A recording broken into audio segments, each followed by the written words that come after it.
Welcome, everybody, to the Daryl Buu weekly update.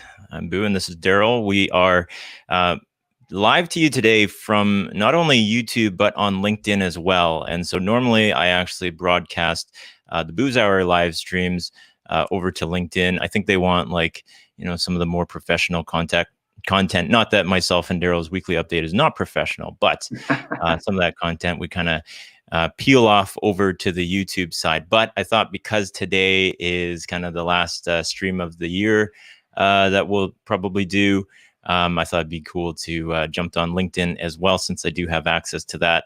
And today we have a special guest on that we'll bring in a minute, John Wagnon. And John, I think that'll be cool because John and some of his colleagues are the folks from Dev Central, which is F5 community. And, the Daryl Buu show and the weekly update and all the things that we do live are kind of to bring community together from our perspective for the local folks in Vancouver and British Columbia. So I thought it'd be great to close out the year with John and just have a chat with him. But otherwise, Daryl, how was your weekend? Looks like you're not in the regular studio today. Yeah, just over in Victoria today. Visiting my mom and doing a little bit of family stuff and some Christmas shopping for really just nieces and nephews. My wife and I stopped buying Christmas presents for each other for probably several years ago, but thankfully we have nieces and nephews where it's still fun to do Christmas shopping. So yeah, over in Victoria, kind of a rainy, gloomy day here. They're actually calling for snow. Mm-hmm. Hasn't happened yet, but yesterday was really nice, and had to wander around downtown Victoria a little bit, which was always fun. Yeah. Nice. How about you? You look like you're not only sporting a Santa hat, but you're sporting a bit of facial contusion there. I'm sure there's got to be a story. Your weekend looks more eventful than mine. Yeah. So I mentioned, I made a post about this little video on LinkedIn, and I mentioned that folks that are regular viewers of the Daryl Buu weekly update will know that I've gotten into mountain biking, as many folks have gotten into additional outdoor activities and finding themselves doing things outside a lot more this year. So I picked up mountain biking. Now, I hadn't fallen until this weekend. So previously we've had on John Callalang before, and he's just getting back on his bike from falling. And I think in a similar manner, I got to go chat with him. But I think he went over his handlebars, and that's what I did. So small wooden feature, just a little bit of a thing that was built to get over a log on the trail. And it wasn't really that high. Just before that, like 5 minutes before that, we actually came down like a 15-foot wooden feature, and that was totally fine. But, yeah, as luck would have it, kind of reviewed my GoPro footage because I film a lot of this stuff. I think I just kind of went over it a little bit too quickly. I think my front tire kind of came off, which is normally fine, except it was a little bit wet as well. So I think my tire probably landed and shot off of the little feature there. And I was probably too far forward as well. A bit of a... mountain biking is just balancing yourself on these two wheels and getting yourself down the hill. And so I think I was a little bit too far forward and flipped over the handlebars. And so I think most of the impact was on my shoulder, which is already a shoulder that isn't 100%. So about this part of my shoulder is actually light blue right now. Actually, I haven't checked on it this morning too much, but we'll see if it got a little bit darker.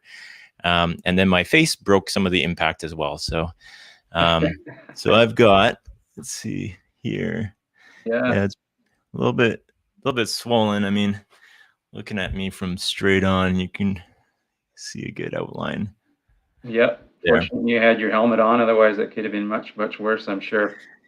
Yeah. The helmets, when I bought my helmet, and I'm used to buying kids' helmets for just basic stuff that are, you can go to Canadian Tire and get a helmet for like 30 or 50 bucks or something. And then I go to the bike shop to buy my helmet for my bike getting geared up this year. And it was a couple $100, and I was like, wow, these helmets are pretty expensive. He's showing me all the technology in the helmet. I was like, okay, sounds kind of cool. Now I'm like, all right, that was worth the $200 there that I spent on that. As soon as my face, Yeah. As soon as my face swelling comes down, I'm going to go get a full face helmet. I think see about half the guys on the trail sporting full face helmets, and that would have kept my cheek intact if I had one of those. So I think that'll be worth the money as well. But we still actually so to continue on with that, we still actually finished off the trail, went down, and then later that day still actually went up skiing. So this shoulder was not feeling too great, and my youngest still kind of needs once in a while, just kind of flops around and needs me to pick her up and stuff. And so that wasn't the funnest part, but they still got out of the house. So that was good. Right. And you have a local bike shop that you get all your stuff at, you'll be stopping in at for your upgraded helmet? Yeah. There's one called Kinetic in Port Moody. I think they have another location way out in maybe Dunbar as well, actually. But they have the most selection. There's a few bike shops locally that I like to support, and they're always good citizens when it comes to maintaining the trails. What a lot of people might not realize is those trails are maintained by volunteers. So wherever possible, it's good if you can help out with trail builds or trail maintenance, or just be a good citizen and not trashing the trails. But donations and just kind of contributing back is always a good thing as well. One of our customers at TransLink is a big mountain biker, and he's a volunteer person that keeps maintenance on trails. So yeah, so it's a very, very good thing to do. Good karma. Yeah, totally. All right. So today we've got on John Wagnon. So I'll bring on John here. Right. What's up? There he is. Hey, John, how's it going? What's up, Daryl and Boo? I'm doing good, man. It is an honor to be here to finish out a crazy year, 2020. Oh, totally. Daryl and Boo show. This is fantastic. Yeah. So John, along with Jason, was one of the earlier guests for Boo's Hour, way back in maybe June or so. Maybe you can tell us what that's done for your career at this point, making that appearance. Boo, I've had to get agents. I've had to turn off the phone, change my number, the whole thing. I had to move. It's been out of control. No, it's that was a lot of fun, man. I remember you asked us a question about like, do you want to get attacked by horses, like miniature horses or ducks or something like that? Yeah. And it got me to thinking. I'm like, man, what kind of life does Boo live where he's getting attacked by horses and ducks? Then after I hear your mountain bike story, I'm like, this is totally plausible. I mean, this guy is out of control, just living the life. I love it. Yeah. That question was, would you rather fight 1,000 duck-sized horses or one horse-sized duck? Okay. Yes. Yeah. Yeah. That's an interesting question. I think I'd go for the horse-sized duck to at least give yourself a chance to run away from it. I don't know. Yeah. I remember what I said. I think I said if there's a bunch of horses, like duck-sized horses, then I could climb up a little tree or something. And then, horses can't climb trees. And they're only like that tall, because they're duck-sized. Yeah. Yeah. Fair enough. Hey, Daryl, I want to mention to you, man, as you guys were talking about the little intro there, and you're walking around and you and your wife don't buy each other presents, but at least you have nieces and stuff to buy presents for. I wanted to offer myself, like, hey, if you need to give someone a present, just let me know. I'll be happy. That is very kind of you. Yeah. I'll follow up with your shirt size and. Yeah. Good to go. Or hey, maybe you could buy your buddy Boo that full face, size helmet that he needs. Sounds like he needs it. Yeah. Yeah. I love the scars though, Boo. That's good. That's good story material, man. Yeah. They say chicks dig scars, but my wife just laughs at me as opposed to actually enjoying it. That's her way of enjoying this, is just mocking me. So yeah, it's pretty good.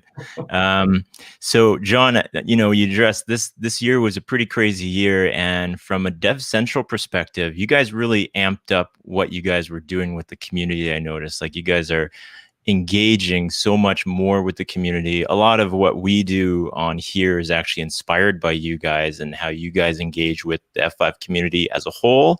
And I just kind of look at it and try to figure out what can I do to address our F5 community just here in British Columbia. But, maybe we can talk about some of the highlights for what you guys have done this year. Yeah, I'd love to. So, yeah, I think you mentioned we've got our Thursday show, our Dev Central Connects show that we stream live on YouTube and LinkedIn, just like what you guys are doing here. And that's been a really, really cool thing. I think in the year 2020 with the coronavirus, with the all the quarantine stuff, everyone's stuck at home. You can't get out and physically connect with people as much. It's just been a really cool way to still connect with people. Just do it virtually, as it were. But there's still those relationships, and it's been kind of fun for us too to see a lot of the repeat visitors on the show. And we'll say, hey, there's and in fact, there's one right there on this show, Sebastian Maniac. So he in fact he was on our show. So what's up? Hang on, let me say this. Sup, Sebastian. Sup. So no, man, he's one of them. Great guy, and so it's just fun to connect, just like what just happened right there. So you just kind of feel like, hey, we're all connected in this in this journey. And whether it's technology, and certainly we talk about technology, but just life in general. And so I love the the fact that you guys just talk about, hey, what'd you do, and what'd you do this weekend, or go Christmas shopping, or bike riding, or whatever. Just because that's real life for all of us. So yeah, so we've been able to do that, and it's been good. Yeah, that's pretty awesome. That's one of the things that I thought about too, is that a lot of myself and Daryl being in sales, a lot of our week is it's really catching up with people, and we have meetings with customers, and I think we've gotten more used to it now. But at the beginning of all of this, doing everything remote, there wasn't like a whole lot of catch up that was happening. But traditionally, our meetings, when they're face to face, we are catching up with customers. We spend the first few minutes. These customers, they end up being closer. I find they end up being closer coworkers to me than my coworkers sometimes at F5 as well. And so we spend the first 5 minutes just kind of catching up on life and sharing what we've been up to, what they've been up to, and then we get to business as well. But those are some of the things that we're missing, trying to be human. Yeah, exactly. I mean, like our CEO Francois talks about that. We're a human first, and so yeah, so it is good. I mean, and those are important. Those first few minutes of those meetings where you're just catching up, and it's super important. So I think we've kind of been able to tap into that a little bit on these Dev Central Connect shows, and you guys as well, like on this show where we're we just catch up with each other's lives. So it's I think that is such a huge part of community. Certainly you can talk about the technology, and we're all interested in that. That's cool, but the heart of the community is the relationships, and it's the fact that we're all humans walking this journey together. So that's a cool thing. Yeah. So, I mean, Daryl mentioned that he's been tackling his Christmas shopping. I am, let's say, I don't feel like I'm ever done. I always feel like I've maybe missed out on something. So I'll say I'm about 90% of the way done. Probably have to take off later today and go to brave the malls a little bit. John, how's your Christmas shopping going? Yeah, it's going good. I won't divulge the exact items that I've gotten because my family's in the next room, and for fear of them listening, right, or overhearing or whatever. But yeah, I'm trying to think. I've probably got 2 more things that I need to go get. And the good news is there are places that are open that I can go get them, because that's always one of those things too. Like, hey, if I need to order something and then it's shipped. So crazy story on that. I think this was last year. My wife wanted one of these water bottles. It's like it's a Hydro Flask brand water bottle, familiar? And so she wanted a specific color and size, and she wanted the little straw that goes down into it, with the little flip top, so you could just drink out of it, whatever. And so I scoured the internet looking for this thing, and I found one, and I had no idea where the place was that actually fulfilled the order, right? It was just one of these, I don't remember if it was Amazon or maybe another website where I finally found it. Anyway, so I ordered it, and this would have been probably early December. So, I gave myself plenty of time. The thing didn't show up until, I think it was in February timeframe. So the good news is it showed up, and it was exactly what she wanted, but it was just this overwhelming, shipment backlog and whatever. Yeah. So now this year, I've really kept an eye on, like, hey, if I order something, how long is it going to take? So I think I've done better this year, but yeah. We'll Nice. get that before Christmas. Yeah. You can blink once if you finish shopping for your wife, or blink twice if you did not finish Right. shopping. So I'm gonna have to go blink because I still got a couple of things. But if you get it done before we wake up on Christmas morning, then it'll all be there. So that's kind of the thing. Yeah. I don't know Very what cool. we would have done for this type of thing a few years ago if a pandemic hit and you didn't have access to Amazon and all this stuff that we do now. It's crazy. Yeah. Christmas would have looked a lot different. Yeah, no doubt about it. Sure. No doubt about it. Yeah. I mean, now's the time to be well, if you wanted to be a delivery person for Amazon, because those guys are probably just making bank, dropping off all sorts of stuff. Like there's probably 5 or 10 things that show up in my house every day right now. Just, hey, whether they need to or not, Boo, they're just gonna drive down to your house. Yeah, exactly. Donkeys are driving by. It's funny because there's another house with the same street address as mine and a very similar street name. So the street name that I live on is Blaney Crescent, and they live on Blaney Way. And so once in a while, I will receive one of their packages because we share the same street number. But almost every other day at this point, I've been receiving one of theirs. And I don't know how many of mine they've been receiving, because I've probably received about 3 or 4 of their packages in the last couple of weeks, and I've had none that have come from them. So I don't know if any of my packages have been just sitting over there.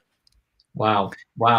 Yeah, that's always something you think about, because it's, especially if you order a bunch of stuff, then it's like, wait a minute, I don't remember if that was delivered or did I order that yet or whatever. And yeah, who knows? So yeah, Sebastian. Good idea here from Sebastian. Get a 3D printer and start printing toys. I'm close to looking at a 3D printer because I didn't think I needed one before. And then I hear some of my colleagues that do have 3D printers and some of the little problems that they're solving by just looking up some sort of widget. And then you don't have to go searching on Amazon to find some sort of little thing that would just immensely make your life easier or fit into something. So I'm pretty close. But I know that it would probably be a bit of a rat hole if I started down that path too. Yeah, get a good storage shed or something to be able to store it all. Hey, what about a bike helmet with a face shield on it? You think you could 3D print one of those? But yeah. It's pretty amazing when you look at. So my helmet, I should have actually brought it in here, but you could see where the impact was, and you can see where the dents were. There's something inside the helmet called MIPS, and it's like this honeycomb looking thing that is a concussion shield. So it allows for some movement on the impact. And the part of the marks on my head here are actually part of the honeycomb from that MIPS thing. But oh wow. I walked away from it a little bit groggy, and my neck is sore, but I think it kept me pretty safe. So I don't know if I can print one of those to the same degree that thing did its job. Same standard. Hey, I was going to ask you too, whenever you went over the handlebars, I know there are certain bikes with the pedals that you clip into with your shoes, right? And then others you just kind of are on or whatever. Did you have the clip in, and did your shoes pop out correctly? You know what I mean? Yeah, no, I don't use clip pedals. I know a few of my friends do. Now I have really grippy pedals. Like they basically have screws that come out from underneath. They're all like this for upgraded pedals. They have screws that come out. Before this, that was my most severe injury, was constantly getting smacked by those pedals in the shin. Your foot would come off the pedal. The other foot would still be winding the pedal. And so you'd get the pedal back on it. But, on a plastic pedal, a regular plastic pedal, that's okay. Once you have these screws in the pedal, I've probably put like 4 or 5 little dents in my shin at this point from that thing kind of snapping back and hitting me. Wow. So yeah, a lot of blood has been lost from mountain biking so far. Wow, man. So your whole body is impacted by this activity, right, Boo? Yeah. I mean, I'm pretty much a high performance athlete, so I'm invincible to a lot of this stuff, but yeah, I think it's starting to wear. It definitely took me a couple minutes to just kind of get up. I did try to get up right away, and then I was like a little bit dazed at that point, and so I had to sit back down and take a few minutes there. Yeah. But just get my bike out of the way too, because people can come whizzing down the trail, and I'd cause an accident from that. Yeah. I did that one time. I was snow skiing in Colorado, and I was going through this little, like some of the woods, you'll have the trails that go through the woods. So that's really cool and fun to do that. But they're like narrow, and you really can't get off the trail because there's like trees everywhere, or there was in this one case, right? Yeah. And so there was like a line of us, me and my buddies were snow skiing, and a guy, like, I don't know if he was directly in front of me or two in front of me, but he fell. And I think the guy behind, the guy that fell was two in front of me. So the guy behind him, the guy in front of me, like jumps out, and I think like, just crashes into a tree or whatever. And I wasn't sure what was going on, and I didn't have time to react. So I just went like boom, like right over the guy. So I was able to kind of get my skis up enough, but just right over the guy. So you mentioned, like clear the trail. That's something you got to think about too, when you crash. Yeah. I think we're lucky and, well, making the assumption that you probably have skis that are rounded, because the older skis that are like the narrow, super pointy skis, that probably wouldn't have been as fun. But nowadays, like the skis that you see are like big, fat, round skis. Yeah. These had the rounded, front. So it was, it was a story to tell. I don't remember how that guy felt about it, but I thought it was really cool. I was like, hey, I went skiing, and I was skiing on the snow today, and I was also skiing on top of someone's body today. It was a great day, Yeah. So that person tells a similar story, maybe with a few more. Yeah. Shout out to Scott here. Yep. Thanks, Scott. Very cool. We're so a couple minutes left now for folks who aren't familiar with the Daryl and Buu weekly update. We are kind of a news source as well, and we go into the latest and most relevant news out there. And so a couple articles that I pulled up here. Are you a watcher of Schitt's Creek, John? I've seen it. It's been a while, and I'm not a regular, but it is a good one. All right. Well, F5 is located in Seattle, and unfortunately we can't go visit this. At least myself and Daryl can't go visit this, but somebody built a miniature Schitt's Creek motel for their Christmas display in front of their house. So you can see their house up behind there. Yeah. They did a really impressive job here. Amazing. So that's what the hotel looks like, which is for sale. We mentioned this on the Daryl and Buu weekly update a couple weeks ago, but man, they did a pretty impressive job. I can't find time to do the most basics of things that I have to get done in my life. Go and build a replica of the Schitt's Creek motel in front of my house. Yeah, some people are amazing. Yeah. I think this might be what my retirement looks like. Just finding ridiculous things to do to feel like I've accomplished something. Yeah. That's a pretty good one there. Now, also, I think between Dev Central and the Daryl and Buu weekly update, we've got some competition coming up for podcasts and media. Prince Harry and Meghan Markle have signed a multi-year podcast deal with Spotify. So I know this is a risk telling our viewers about this, and they might turn their attention to this instead of our show. I can't imagine it. I can't imagine they can compete with us. Yeah. I hope we've earned their loyalty at this point. Well, we're too far ahead. We have way too many viewers for them to catch up in the. Yeah, it's just not possible. That between them and Joe Rogan, it's just not going to happen. I agree with Daryl. Yeah. Now that's funny. We've I looked at our YouTube channel, youtube.com/Daryl and Buu. If you're watching from LinkedIn right now, you can head over there to subscribe, because that's where we mainly put the weekly update. Mm-hmm. There are 80. This will be the 80th piece of content that is actually up on that channel. So we've been busy this year. For folks who have some downtime over the holidays, if you want to binge watch something, jump on and catch up on the 80 different pieces of content that you can check out on there. Yeah, what a way to finish the year. Yeah. Binge watching the Daryl and Buu show. Yeah, definitely binge worthy. There's no question. Another interesting one here, very Vancouver related, is the polar bear swim. Daryl, have you done the polar bear swim before? I haven't. I've threatened to do it many times over the year, not in recent years, but I used to, obviously, in my younger days, probably be still inebriated enough to go and do that, but never did pull it off. But it's big in Vancouver. It's yeah. Do they have anything like that near you, John? So this is basically a swim at 7 degrees Celsius or 44 Fahrenheit. Now, I wouldn't say the temperatures are quite that low, but yes, there's like a lake not far from here, and people would jump in and do like the little swim and, you know, that whole thing. I've never done the polar bear thing, but I did this one race. It's called the Tough Mudder race. Yep. And it has all of the names of the different events or the different, you know, obstacles or whatever that you do are pretty creative. But anyway, they have this one obstacle or this one thing called the Arctic Enema. And so you jump into this huge like dumpster, basically full of water and ice. Wow. And I think they were pouring, I think it was like Dos Equis or something like that sponsored it. So they had a ton of Dos Equis just poured in there as well with bottles. Yeah. And then they had this like halfway down the dumpster.